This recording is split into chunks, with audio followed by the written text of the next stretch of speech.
Assalamualaikum warahmatullahi wabarakatuh. Perkenalkan, nama saya Ningmas Pupa dengan NIM 1900471 dari kelas 6A PG PAUD. Nah, di sini saya akan membuat video mengenai materi-materi pada mata kuliah pendidikan anak berkebutuhan khusus dengan dosen pengampu Bunda Gia Nikawanti. Nah, tujuan saya membuat video ini yaitu untuk memenuhi tugas ujian tengah semester saya. Nah, langsung saja pada pertemuan pertama kita membahas mengenai orientasi perkuliahan pada mata kuliah ini, yaitu pendidikan anak berkebutuhan khusus. Kemudian pada pertemuan kedua, kita membahas mengenai hakikat anak berkebutuhan khusus dan permasalahannya. Nah, jadi anak yang berkebutuhan khusus itu adalah anak yang memerlukan penanganan khusus karena adanya gangguan perkembangan dan kelainan yang dialami oleh anak tersebut. Kemudian berkaitan dengan istilah disability. Nah, maka anak yang berkebutuhan khusus itu adalah anak yang memiliki keterbatasan di salah satu atau beberapa kemampuan, baik itu bersifat fisik maupun bersifat psikologis. Nah, bersifat fisiknya seperti tunanetra dan tunarungu. Psikologisnya seperti autis dan ADHD. Nah, menurut klasifikasi dan jenis kelainan, anak yang berkebutuhan khusus itu dikelompokkan ke dalam kelainan fisik, kelainan mental, yang terakhir kelainan karakteristik sosial. Nah, pada kelainan fisik itu adalah kelainan yang terjadi pada satu atau lebih pada organ tubuh tertentu. Kemudian yang kedua, kelainan mental. Nah, anak yang berkelainan mental ini adalah anak yang memiliki penyimpangan kemampuan berpikir secara kritis, logis dalam menanggapi dunia sekitarnya. Kemudian yang terakhir ada kelainan perilaku sosial. Nah, kelainan perilaku atau tunalaras sosial yaitu mereka yang mengalami kesulitan untuk menyesuaikan diri mereka terhadap lingkungannya, tata tertib dan dunia atau norma sosial dan lain-lain. Kemudian yang terakhir ada faktor-faktor penyebab anak menjadi berkebutuhan khusus. Nah, kita itu bisa dilihat dari waktu kejadiannya dapat dibedakan menjadi 3 klasifikasi. Yang pertama yaitu ada kejadian sebelum kelahiran, yang kedua saat kelahiran, dan yang ketiga itu setelah kelahiran, atau bisa juga kita sebut dengan prenatal, perinatal, dan yang terakhir pasca natal. Nah, selanjutnya di sini ada pertemuan ketiga, yaitu mengenai mengenai asesmen deteksi dini dan intervensi dini. Kegiatan identifikasi dilanjutkan dengan asesmen ya. Asesmen itu merupakan aktivitas penting dalam proses pembelajaran di sekolah. Sehingga pelaksanaannya itu harus dilakukan secara objektif terhadap kondisi dan kebutuhan anak. Pada intinya, asesmen itu berorientasi pada upaya pengumpulan informasi secara sistematis dalam upaya perencanaan dan implementasi pembelajaran di sekolahnya. Kemudian tujuan asesmen ini juga adalah untuk melihat kondisi anak tersebut dalam rangka menyusun suatu program pembelajaran yang tepat sehingga dapat melakukan layanan pembelajaran secara tepat gitu. Nah, kemudian pada pertemuan keempat yaitu mengenai hakikat anak membahayakan dan permasalahannya. Nah, atau anak yang beresiko ya. Nah, jadi anak yang berisiko ini yaitu mereka yang dilihat pada tampilannya seperti bahasa, budaya, nilai-nilai komunitas, dan struktur keluarga itu tidak sesuai dengan dimensi kultur yang ada di lingkungannya. Dan lingkungan yang terdekat gitu ya terhadap anak itu ya pada lingkungan keluarganya gitu ya.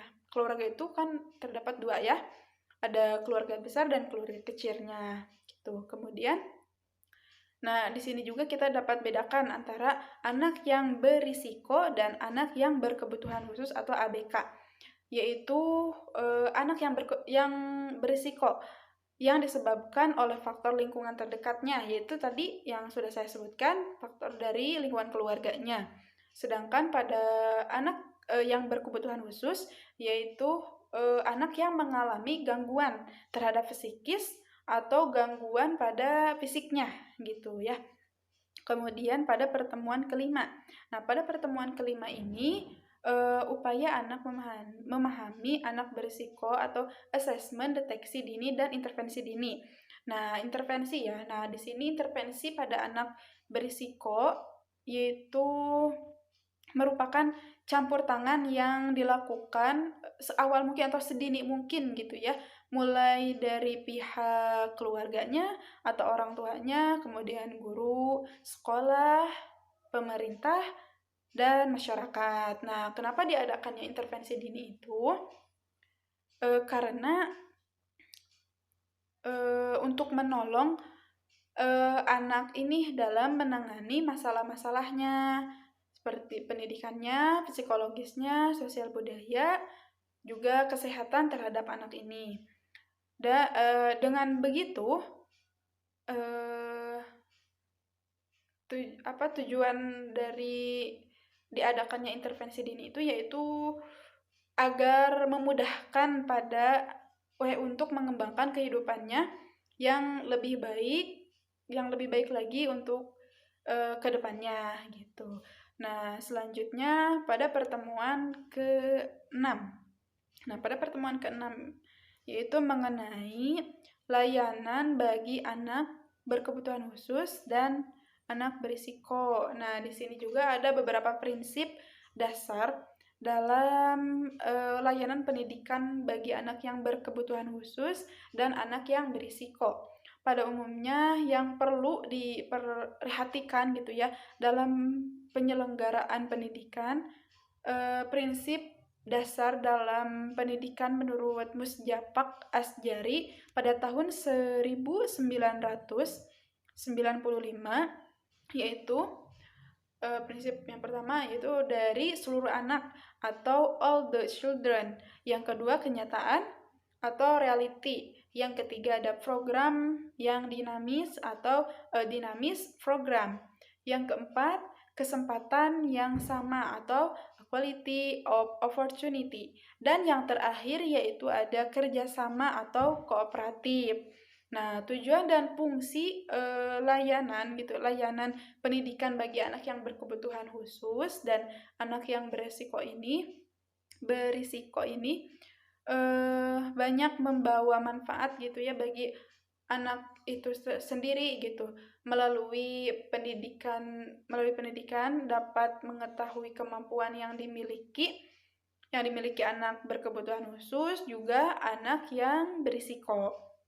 Nah, kemudian dikembangkan kembali maka akan berguna lagi bagi kehidupannya gitu. Karena banyak anak yang berkebutuhan khusus dan anak yang berisiko itu memiliki bakat yang tidak dimiliki oleh anak-anak normal pada umumnya gitu ya. Dengan begitu dapat menjadikan anak lebih disiplin dan mandiri sehingga tidak tergantung atau tidak bergantung pada orang lain gitu ya dalam menjalani kehidupannya atau kehidupan anak tersebut gitu. Nah, anak juga dapat bersosialisasi dan berkomunikasi dengan masyarakat sekitarnya, sehingga anak itu merasa menjadi bagian dari masyarakat tersebut atau masyarakat sekitarnya gitu, serta dapat mewujudkan seseorang yang memiliki kehidupan yang lebih baik lagi di masa yang akan datang gitu. Kemudian pada pertemuan terakhir, yaitu pertemuan ke-7, pendidikan inklusif anak usia dini. Nah, pada pendidikan inklusif ini yaitu pendidikan yang terbuka dan ramah terhadap pembelajaran dengan mengedepankan tindakan menghargai dan merangkul perbedaan gitu ya. Jadi saling menghargai gitu. Kemudian tujuan dari pendidikan inklusif ini yaitu yang pertama, memberikan kesempatan kepada semua anak, termasuk anak yang ABK atau anak yang berkebutuhan khusus dan anak yang berisiko. Nah, dengan ini untuk mendapatkan pendidikan yang layak sesuai dengan kebutuhannya. Kemudian yang kedua, membantu mempercepat program wajib belajar pendidikan dasar. Yang ketiga, membantu meningkatkan mutu pendidikan dasar dan menengah dengan menekan angka tinggal kelas atau putus sekolah gitu ya. Kemudian yang keempat, menciptakan model pendidikan yang menghargai keanekaragaman. Kemudian tidak diskriminatif,